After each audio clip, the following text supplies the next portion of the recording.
بسم الله والصلاة والسلام على رسول الله وعلى آله وصحبه أجمعين. Alhamdulillah, marhaba, bienvenue à tous. Ce partage qui fait la continuité de ce qu'on avait partagé la semaine dernière par rapport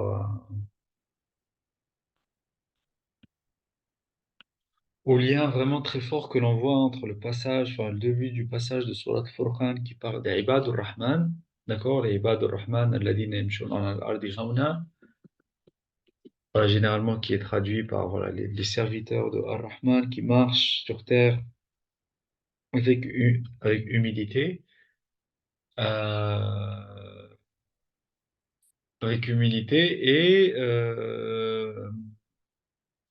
quelque part les inspirations, on va dire, d'un contemporain, rahimahullah, Pierre Rabhi,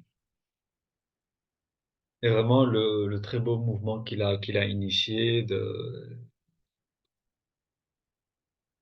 Voilà, il a laissé en avis un passage du manifeste pour la terre et l'humanité, mais au-delà de juste une connaissance livresque ou une connaissance scripturaire. C'est vraiment de très belles inspirations qu'il a laissées derrière lui, et depuis bah, de beaux projets aussi qui continuent à œuvrer même après son départ. Et parmi les textes, on va dire, qui ont marqué ce personnage-là de Pierre Rabhi, c'est bah, la lettre du chef Seattle. On va voir qui c'est le chef Seattle, un chef amérindien, rahimahullah aussi, on va voir, c'est un texte très très fort. Et puis Arabi, il en parle dans son abécédaire, d'accord, le fameux abécédaire qu'il a écrit. Et il y a voilà, même une version en fait, de la lettre à la fin du livre. Et on va la parcourir ensemble parce que vraiment, on est vraiment dans cette perspective-là d'Ibadur Rahman alladhina yamshuna ala al-ardi hawna. Et c'est quelque chose, voilà, pour nous, modernes, qui sont complètement coupés en fait du vivant. Vraiment une espèce de recadrage en fait à ce que veut dire cette aya et ce que veut dire être un être humain, vraiment. Euh, on va voir, avec les frères, voilà, je parle à Sidi Ibrahim, on avait déjà parcouru la lettre ensemble, mais là, du coup, comme je crois que tu n'étais pas là quand on l'avait fait, bah, du coup, voilà, on la repartage là, lors de cette séance-là. On va essayer voilà, de prendre un peu ce que l'on peut goûter, ce que l'on peut expérimenter. Et bien sûr, n'hésitez pas, vous aussi, bah, à la fin de la séance ou même au milieu, hein, à prendre la parole ou à faire part vraiment de vos ressentis. Parce qu'on va le voir, hein, en tout cas, c'est un texte vraiment très vivant, très parlant, même, je dirais même très d'actualité aussi, voilà, pour ceux qui pourront y voir vraiment l'actualité aussi. En tout cas, parce que de toute façon, tout le discours coranique est d'actualité, en fait. Celui qui comprend que le discours coranique est une révélation de paradigme, d'accord? Est une révélation de paradigme, est une révélation de réalité, en fait, qui sont en nous, mais qui ne cessent de se reproduire également, même dans le monde manifeste, sur des choses différentes. Euh, voilà, et bismillah. Bah, en tout cas, le site là bah, c'est un site voilà, la dernière fois c'était un site différent, mais cette fois c'est un site qui s'appelle Humans. J'ai parcouru un peu rapidement. Il a l'air bien, en tout cas je connaissais pas. Bah, il est écrit Fabrique de sens depuis 2018. C'est un site intéressant aussi. Voilà, c'était la lettre postée le 21 juin 2019. Par contre, est-ce que Humans va rester? Bon, il est un peu mal. Mais c'est pas mal, comme ça nous rappelle en fait finalement que le but c'est de devenir des humans, de retrouver notre humanité. Machallah, là, une photo là du chef Seattle, rahimahullah.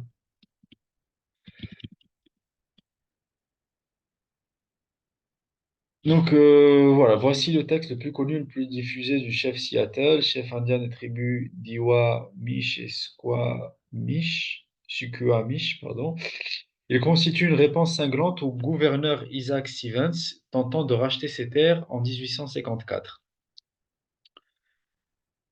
Il a en fait été remanié par un scénariste TV, Ted Perry, en 1971. Il garde néanmoins une force saisissante, puissante et évocatrice. Donc, bismillah.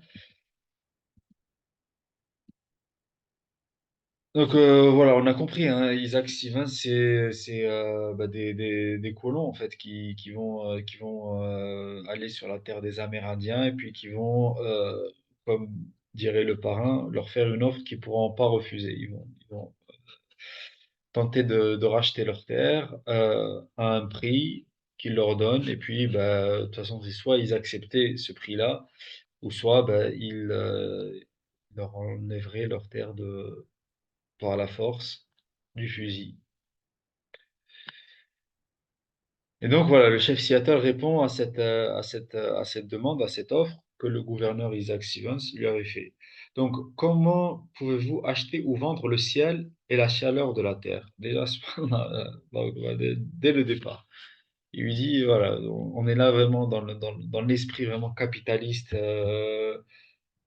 américain, vraiment d'acheter et de vendre, nourri par, je dirais pas par le protestantisme, parce que le protestantisme, dans son fondement, moi je pense pas que c'est quelque chose qui soit mal en soi, même si voilà, certains y voient le début de la modernité. Euh, mais en tout cas, le protestantisme américain il a été conçu en fait. C'est finalement ben, qui n'est quelque part qu'un héritage d'héritage français du quartier de Descartes, en fait. Vraiment, on est là, on est les possesseurs de la terre, on est les maîtres de la terre, et puis, eh ben, le but, c'est vraiment que l'homme euh, se divinise quelque part, vraiment. Parce que le protestantisme américain te dit, en fait, plus tu seras dans l'abondance, d'accord? Plus tu seras dans l'abondance, plus tu seras dans les richesses, plus c'est un signe que Dieu manifeste son amour pour toi. Et ça, c'est une vision extrême, en fait. C'est une vision extrême. Pourquoi? Parce que c'est une réponse au cas excusez-moi, je pars sur un peu le protestantisme, mais c'est juste pour comprendre un peu parce qu'à un moment, même le chef Seattle va parler de Dieu, d'accord? Mais il faut comprendre, voilà, qui c'était ces colons américains qui arrivaient, avec quel background ils arrivaient. Et donc le protestantisme américain, comme je disais, est vraiment une réponse en fait au catholicisme de Rome, finalement, qui justifiait la pauvreté des peuples en leur disant que bah, votre royaume n'est pas de ce monde. D'accord? Donc, acceptez votre pauvreté, acceptez le statu quo, acceptez bah, la tyrannie de l'oligarchie. Bah, comme on avait vu un peu, comme on commençait à voir par rapport à cette vision-là, il y a eu effectivement la théologie chrétienne de libération de l'Amérique du Sud, qui prenait de la distance par rapport à ce discours du catholicisme dominant jusque-là. Et voilà, le protestantisme, pour se débarrasser en fait de cette lourdeur-là, bah, va aller à l'autre extrême. C'est finalement bah, plus tu vas être riche, d'accord, bah, plus effectivement ça va être un signe pour toi que Dieu manifeste ses bienfaits sur toi. Et les deux finalement sont dans un extrême en fait. Les deux sont dans un extrême parce que vraiment la voie du juste milieu c'est de faire émerger une conscience collective, en fait, une conscience collective qui est au service de Dieu. Ibadur Rahman, vraiment une conscience collective. D'accord? Où effectivement, comme dit l'imam Razali dans Kitab Zakat, vraiment ce kitab-là, Kitab Zakat, enfin, moi, il m'a énormément marqué, enfin, comme beaucoup de passages, mais je sais pas, peut-être parce que je l'ai relu récemment. Mais il explique en fait quelle est la posture du donateur et quelle est la posture du receveur en fait. Et finalement, l'émergence d'une société avec une conscience collective de permettre à tout un chacun.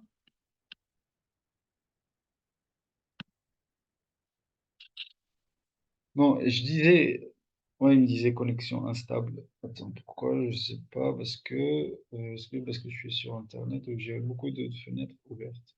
Je sais pas comment on fait pour faire des fenêtres sur le téléphone. Bon, alhamdoulilah. Et donc, je disais en fait que le but est de faire émerger une conscience collective d'une société en fait qui permet aux individus d'acquérir leurs propres moyens d'autonomie et leurs propres moyens d'indépendance, en fait. D'accord? Pourquoi? Parce qu'à partir du moment où tu deviens autonome par toi-même, bah, c'est à ce moment-là que, effectivement, toute ton attention peut se diriger vers Dieu. D'accord? Effectivement, lorsque Dieu te donne des bienfaits, bah, c'est pour, en fait, les réinvestir dans ce schéma-là, en fait, dans ce cercle vertueux où le but n'est pas juste de faire une donation, comme ils disent, du mécénat ou des choses comme ça, en fait, voilà. Non, le but, c'est vraiment, en fait, de créer tout un système, un cercle vertueux où les plus démunis se retrouvent dans un schéma, en fait, où ils peuvent acquérir eux-mêmes leurs moyens d'autonomie pour que le but ultime, en fait, c'est que les cœurs ne se dirigent que vers Dieu. D'accord? Et c'est ça un peu vraiment l'équilibre, en fait, entre les deux visions. Et encore une fois, quand je parle du catholicisme ou du protestantisme, je ne parle pas des catholiques et je ne parle pas des protestants. D'accord? Je parle vraiment des clergés et de la doctrine cléricale, en fait. Vraiment, je parle d'un un niveau doctrinal. Parce que, il y a énormément de catholiques qui sont pas dans le schéma doctrinal du catholicisme. Il y a énormément de protestants qui ne sont pas dans le schéma doctrinal du protestantisme. D'accord? Donc ça n'a absolument rien à voir en fait. Enfin, même moi en fait, personnellement, moi je me considère faisant partie de l'héritage de Ahl Sunnah wal Jama'a, mais en même temps, le fait vraiment que je sois parmi...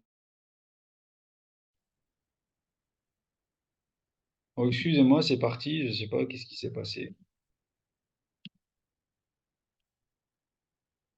Donc, je vous disais, le fait que moi, je me considère parmi l'héritage de Ahl Sunnah wal Jama'a ne fait pas de moi quelqu'un qui va suivre vraiment la nécessité de la doctrine comme elle nous est présentée aujourd'hui. D'accord? D'ailleurs, vraiment, lorsqu'on revient, je le rappelle vraiment très souvent à chaque fois, lorsqu'on revient vraiment aux, aux imams fondateurs, connexion instable. Bon, khair, Inch'Allah. Lorsqu'on revient aux imams fondateurs de Ahl Sunnah wal Jama'a, oui, l'enregistrement s'est remis. Oui. Lorsqu'on revient aux imams fondateurs de Ahl Sunnah wal Jama'a, notamment l'imam Malik et l'imam Shafi'i particulièrement, mais aussi l'imam Abu Hanifa en dernière partie de sa vie, euh, pour eux, vraiment, il est très recommandé en fait de s'éloigner en fait de toute discussion doctrinale. Vraiment, parce que ce n'est pas ça la réalité du langage coranique. La réalité du langage coranique, c'est un ancrage dans le monde à travers l'agir spirituel dans le monde, en fait. D'accord? Et toute discussion doctrinale n'est qu'une vaine production de l'être humain, finalement, qui cherche à limiter Dieu, en fait. Bon, il l'exprime pas comme ça, mais eux, comment ils l'expriment, c'est que, en fait, bah, c'est par l'agir que tu connais la réalité des choses. Bref, on a expliqué ça dans le cours de philosophie du langage, mais voilà, je reviens juste un peu sur ça. Donc voilà, c'était pour parler en fait voilà, quand je parle du catholicisme et je parle du protestantisme, de quoi je parle? D'accord? Je ne parle pas des catholiques et je ne parle pas des protestants, mais je parle vraiment du clergé doctrinal. Et d'ailleurs, la réalité des choses, en fait, vraiment, parce que là, en ce moment, bah, pour préparer le prochain partage, qui sera bah, pour le 1er mai. Je suis en train de lire en fait le parcours d'un prêtre ouvrier, d'accord, qui est pas creusotin d'origine, qui est de Autun, d'accord, qui est de Autun, qui suivait la paroisse de Chalon-sur-Saône, mais du coup qui travaillait au Creusot. Et on voit en fait vraiment même si bon lui il s'est toujours rattaché à l'Église catholique, mais on voit vraiment que dans sa démarche de sincérité finalement il y a toujours vraiment ce frottement et cet étirement en fait que subissent en fait vraiment les gens à la recherche vraiment de la sincérité dans un système de tradition. D'accord? Et la réalité, c'est ça, en fait. Une tradition est effectivement porteuse et garante de l'héritage, mais aller vraiment chercher la quintessence de la tradition bah, nécessite vraiment une friction, en fait, avec les porteurs de la tradition, les porteurs officiels, on va dire, de la tradition. Allez, on en parlera la semaine prochaine, Inch'Allah.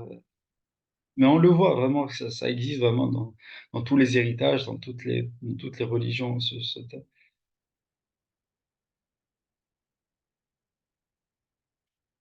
Alors, comment pouvez-vous acheter ou vendre le ciel et la chaleur de la terre? L'idée nous paraît étrange, d'accord? Les Amérindiens, leur paraissait étrange en fait d'acheter ou de vendre le ciel, la chaleur de la terre. Si nous ne possédons pas la fraîcheur de l'air et le miroitement de l'eau, comment est-ce que vous pouvez les acheter? Chaque parcelle de cette terre est sacrée pour mon peuple. Chaque aiguille de pin luisante, chaque rive sableuse, chaque lambeau de brume dans les bois sombres, chaque clairière et chaque bourdonnement d'insectes sont sacrés dans le souvenir et l'expérience de mon peuple. Subhanallah. Et ça, on est vraiment dans le sacré, en fait, de toute chose sacrée, du vivant, en fait. D'accord? Et c'est ça le but, lorsqu'on parle vraiment de la rahma, donc de la racine rahama, c'est un cousin linguistique de harama, qu'on appelle al-haram, le masjid al-haram par exemple. D'accord? Donc c'est le sacré en fait. Et la rahma, c'est ce qui préserve et nourrit la vie. D'accord? Et du coup, tout ce qui est vivant est sacré en fait. Vraiment. Et là, on voit vraiment dans son discours et dans l'expérience du peuple et l'expérience de l'héritage également. Et nous, aujourd'hui, en tant que Ummah, en fait, soi-disant du prophète, sallallahu alayhi wa sallam, pourquoi est-ce qu'on n'a plus cette conscience-là? Ben, parce qu'on est déconnecté de l'expérience de nos peuples. D'accord? On est déconnecté de notre propre héritage. La sève qui coule dans les arbres transporte les souvenirs de l'homme rouge.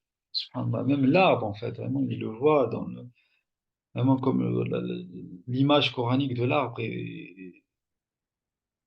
est très importante. Et lui, il le ressent en fait, vraiment que la sève qui coule dans les arbres est parlante du souvenir. Et c'est ça la réelle conscience en fait, vraiment, c'est la conscience que toute chose est liée à toute chose et toute chose a agi en fait dans le cosmos. La mort des hommes blancs oublie le pays de leur naissance lorsqu'ils vont se promener parmi les étoiles. Nos morts n'oublient jamais cette terre magnifique car elle est la mère de l'homme rouge. Nous sommes une partie de la terre et elle fait partie de nous. Les fleurs parfumées sont nos sœurs, le cerf, le cheval, le grand aigle, ce sont nos frères. Les crêtes rocheuses, les sucs dans les prés, la chaleur du poney et l'homme, tous appartiennent à la même famille. Et c'est ça la Rahma, en fait, vraiment, cette famille du vivant cosmique, en fait, vraiment. Aussi, lorsque le grand chef à Washington envoie dire qu'il veut acheter notre terre, demande-t-il beaucoup de nous? Le grand chef, bon, il parle là de grand chef à Washington, c'est le chef ben, je crois que c'est les 13 confédérations. Je crois qu'à cette époque-là, c'est en 1860, je crois qu'ils étaient encore 13 confédérations. Les États-Unis, ça correspondait aux 13 confédérations, 13 États. Ouais. Mais dont la capitale était déjà Washington. Le grand chef envoie dire qu'il nous réservera un endroit de façon que nous puissions vivre confortablement entre nous. Et ça, subhanallah, tu vois, c'est On vient, on te prend la terre et on te dit, on te fera vivre. Mais subhanallah, ce qu'ils ont fait d'eux, ils les ont rangés dans des prisons à ciel ouvert. Ils leur ont laissé des espaces où, subhanallah, ils avaient vraiment un statut spécial, des lois spéciales, des sorties très limitées, des contacts très limités et une capacité à travailler dans le monde extérieur des endroits qui leur ont octroyés très limités. Subhanallah. Voilà, c'est pour ça que je vous dis l'actualité et puis que le paradigme est toujours le même. Il sera notre père et nous serons ses enfants. Nous considérons donc votre offre d'acheter notre terre, mais ce ne sera pas facile car cette terre nous est sacrée. Cette eau scintillante qui coule dans les ruisseaux et les rivières n'est pas seulement de l'eau, mais le sang de nos ancêtres. Si nous vendons de la terre, vous devez vous rappeler qu'elle est sacrée et que chaque reflet spectral dans l'eau claire des lacs parle d'événements et de souvenirs de la vie de mon peuple. Le murmure de l'eau est la voix du père de mon père. Enfin, le murmure de l'eau est la voix du père de mon père. Vraiment, cette continuité de la vie, en fait. Vous voyez, quand on parle entre guillemets, du développement durable, qui nous parle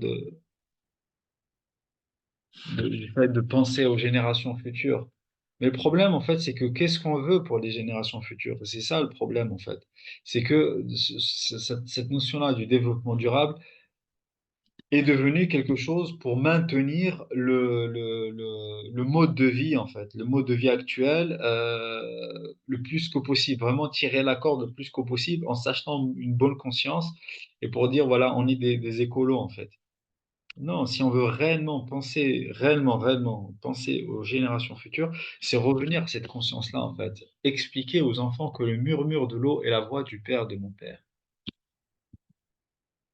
Les rivières sont nos frères, elles étanchent notre soif, les rivières portent nos canoës et nourrissent nos enfants. Si nous vendons notre terre, vous devez désormais vous rappeler et l'enseigner à vos enfants que les rivières sont nos frères et les vôtres, et que vous devez désormais montrer pour les rivières la tendresse que vous montreriez pour un frère. Nous savons que l'homme blanc ne comprend pas nos mœurs. Une parcelle de terre ressemble pour lui à la suivante, car c'est un étranger qui arrive dans la nuit et prend à la terre ce dont il a besoin. Et subhanallah, ça me rappelle vraiment c'est pour ça que je vous disais, la conscience est universelle. Vraiment, l'histoire dans Surat Noun, Surat Al-Qalam, subhanallah, c'est vraiment ces gens-là qui vont de nuit, en fait, parler.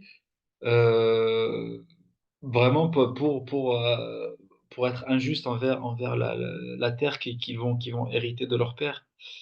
Bon, pour ceux qui connaissent l'histoire de Surat Noun, c'est trois frères qui vont hériter de la terre de leur père et puis qui vont, dans la nuit, comploter pour ne pas être justement dans le partage, en fait, pour ne pas partager les récoltes et aller le matin très tôt récolter et puis ne rien laisser comme partage, parce que leur père était quelqu'un qui partageait, en fait, comme tous les peuples ancestrales, qui partageait les récoltes lorsque les récoltes venaient, et eux, du coup, de nuit, ils complotaient pour garder les récoltes uniquement pour eux.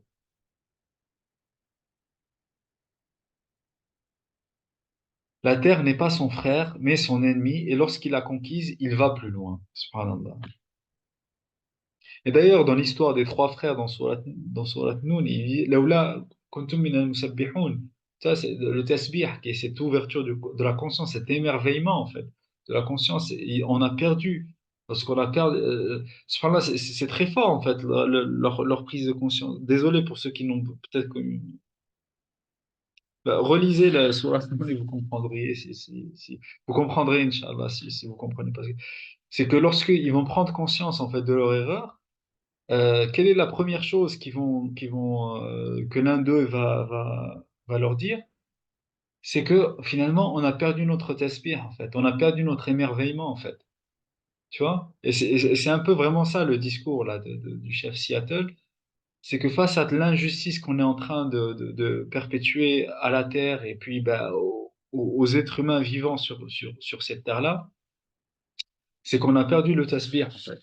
Et le tasbih qui est vraiment l'étape de la prise de conscience, l'étape de l'émerveillement du vivant qui nous entoure. Donc la terre n'est pas son frère, mais son ennemi. Et lorsqu'il l'a conquise, il va plus loin. Et ça, c'est l'ego, vraiment. L'ego, il cherche toujours à aller plus loin, en fait. Parce que il ne se nourrit pas de la lumière qui nourrit réellement son cœur. Il abandonne la tombe de ses aïeux et cela ne le tracasse pas. Il enlève la terre à ses enfants et cela ne la tracasse pas. Il enlève la terre à ses enfants. La tombe de ses aïeux et les patrimoines de ses enfants tombent dans l'oubli. Il traite sa mère, la terre, et son frère, le ciel, comme des choses à acheter, piller, vendre comme les moutons ou les perles brillantes. Son appétit dévorera la terre et ne laissera derrière lui qu'un désert. Haqq, haqq. Vraiment une prophétie, haqq. Il n'y a pas d'endroit paisible dans les villes de l'homme blanc. Haqq. Allahu Akbar. Pas d'endroit pour entendre les feuilles se dérouler au printemps ou le froissement des ailes d'un insecte.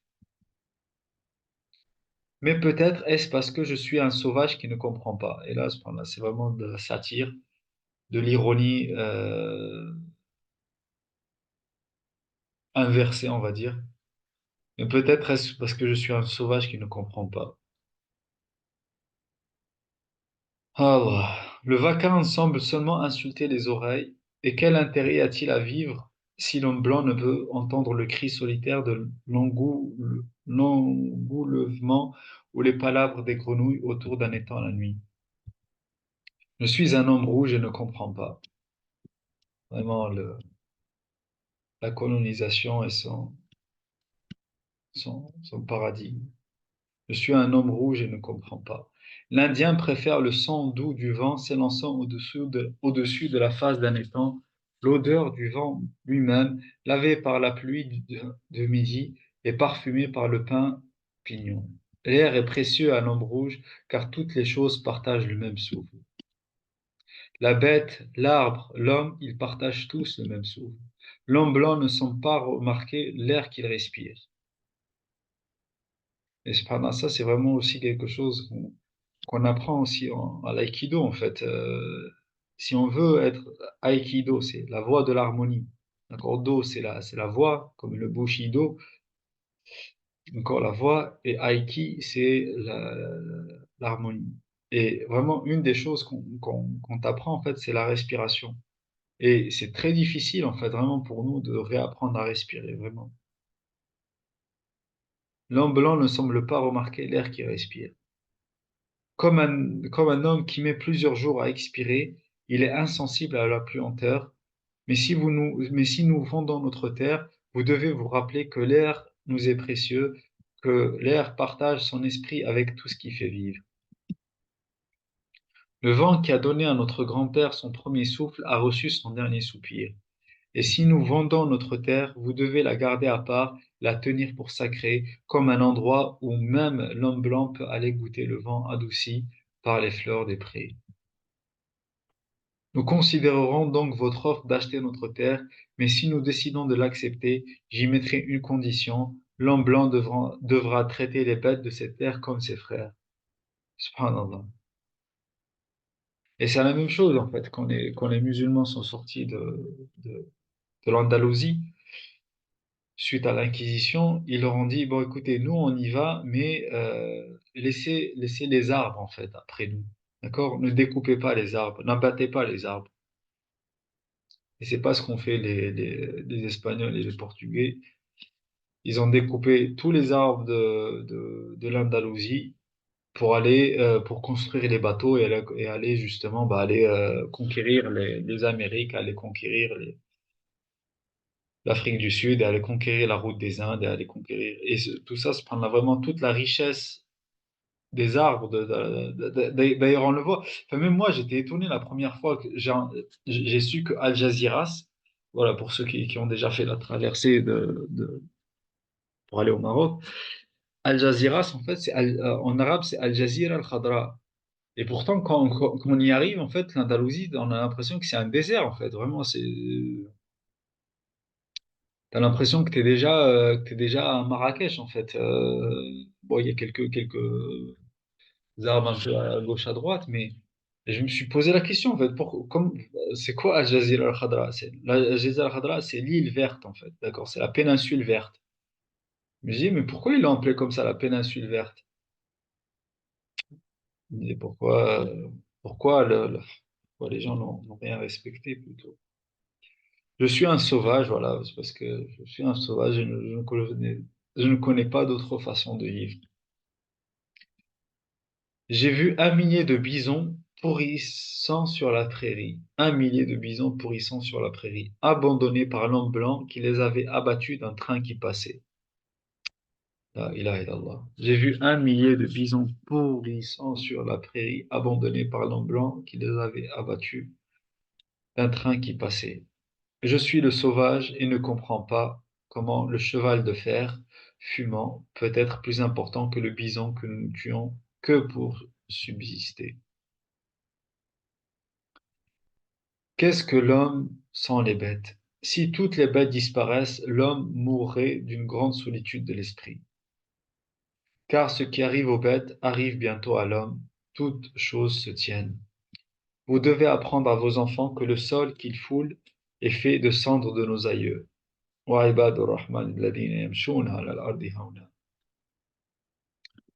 Pour qu'ils respectent la terre, dites à vos enfants qu'elle est enrichie par les vies de nos races.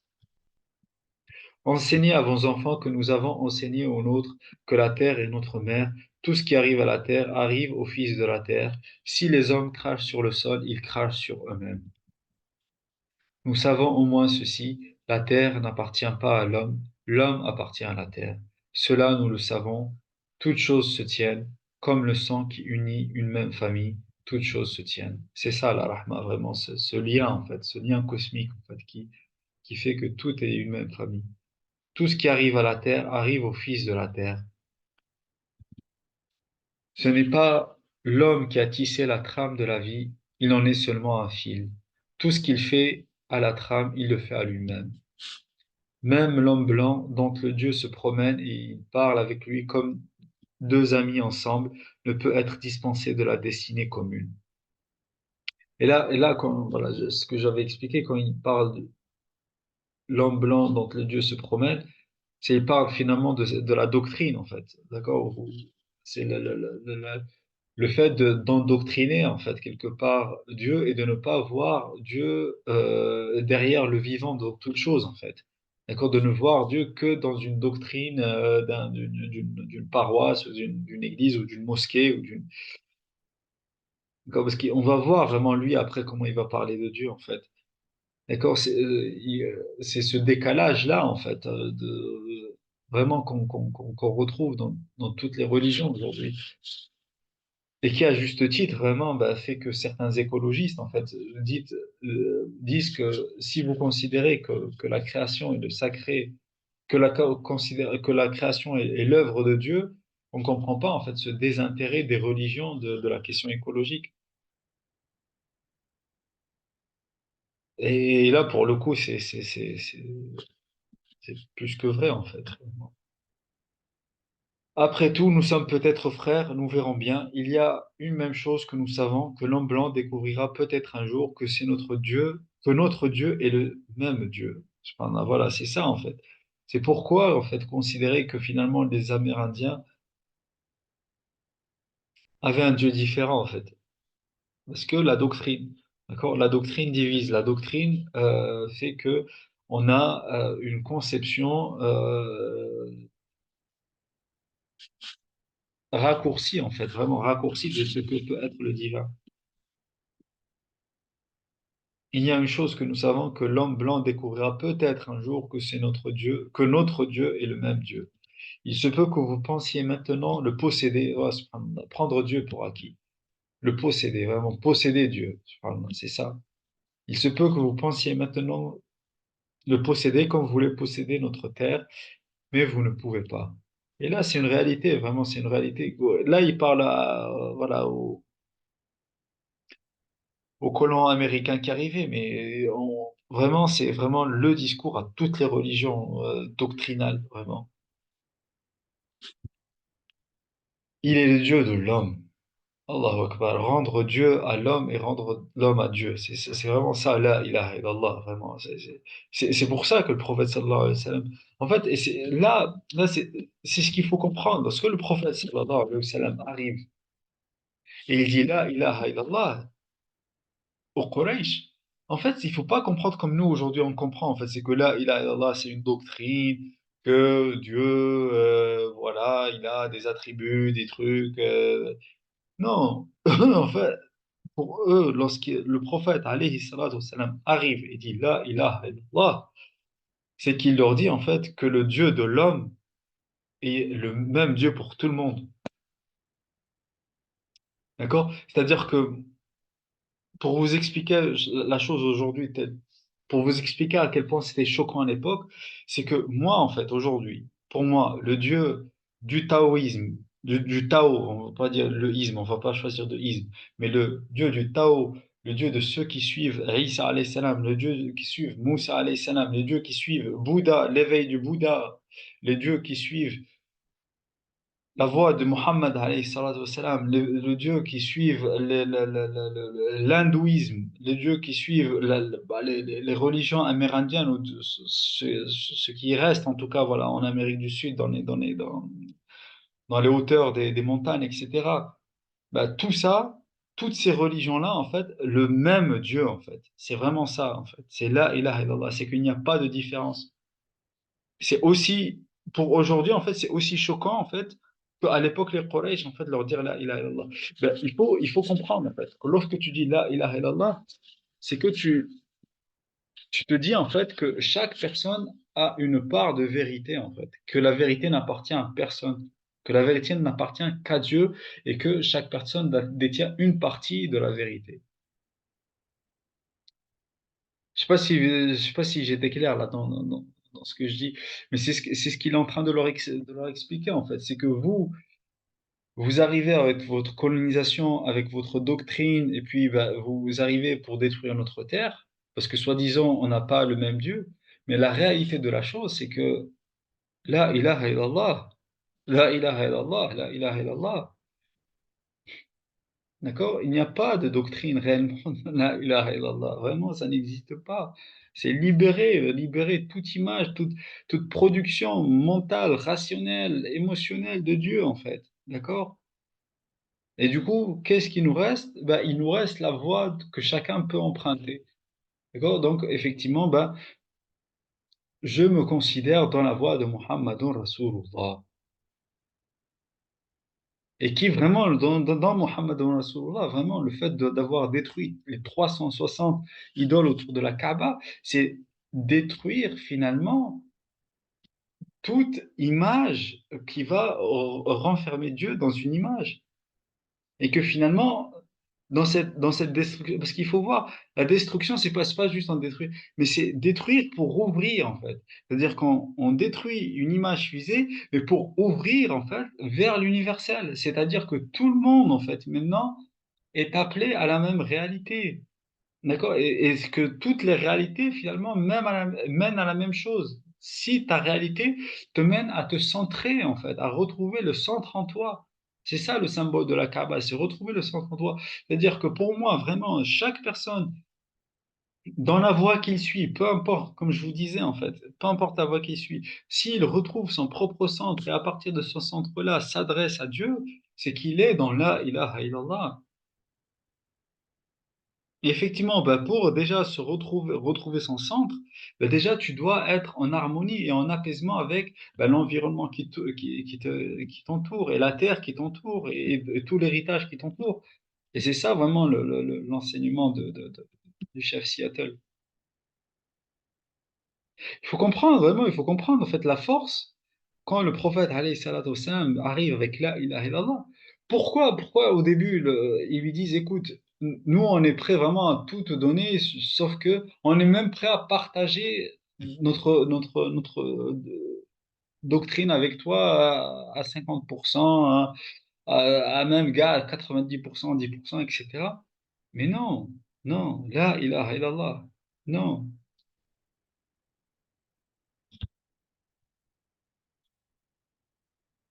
Cette terre lui est précieuse et nuire à la terre, c'est accabler de mépris son créateur. Les Blancs aussi disparaîtront peut-être plutôt que toutes les autres, peut-être plutôt que toutes les autres tribus. Contaminez votre lit et vous suffoquerez une nuit dans vos propres détritus.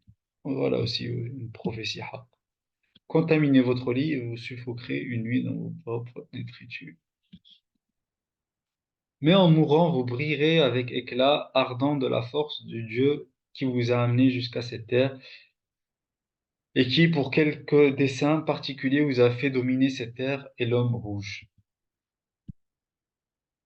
Et donc, regardez, subhanallah, il est dans la ilaha illallah, vraiment, ce chef Seattle. Il dit, écoutez, même dans le mal dans lequel on voit votre domination, le fait que vous dominiez ces terres, vous dominiez même mon peuple et l'homme rouge, c'est que je vois le dessein divin, en fait, derrière. Subhanallah. Cette destinée est un mystère pour nous, car nous ne comprenons pas lorsque les bisons sont tous massacrés, les chevaux sauvages domptés, les coins secrets de la forêt chargés du fumet de beaucoup d'hommes, et la vue des collines en pleine fleurs ternies par des fils qui parlent. Où est le hallier disparu? Où est l'aigle disparu? Subhanallah, il parle en 1860, hein, subhanallah, 1854. La fin de la vie, le début de la survivance. 1854, chef Seattle. Rahimakallah, rahmatan wasi'a.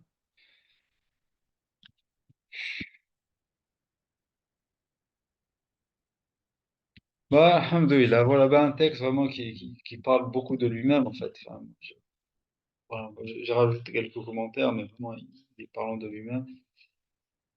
Et vraiment,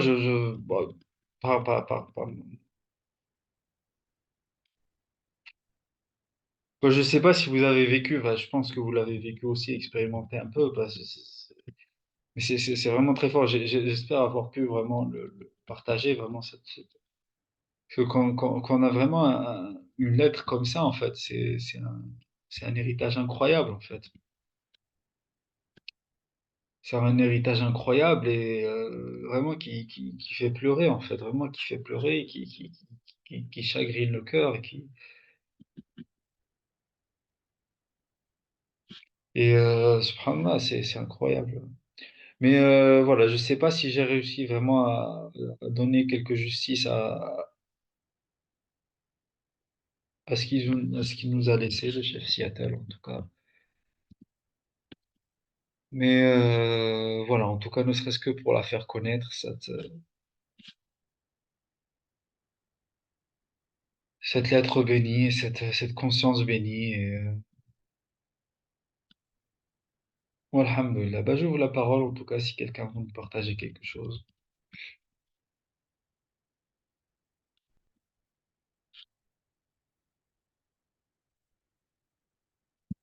Si Ibrahim, tu dois payer ton retour, là. La semaine dernière, tu y as échappé, cette semaine, tu n'y échapperas pas.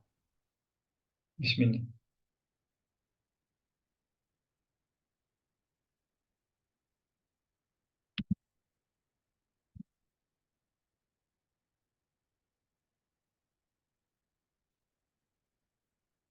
Ah, peut-être qu'il peut pas parler. Alhamdoulilah. Assalamu alaikum. Alaykoum salam. Ben, un petit mot pour te remercier déjà et puis peut-être pour insister sur ce que tu as dit à la fin. J'ai beaucoup aimé l'explication et puis la compréhension que tu as donnée de la ilaha illallah.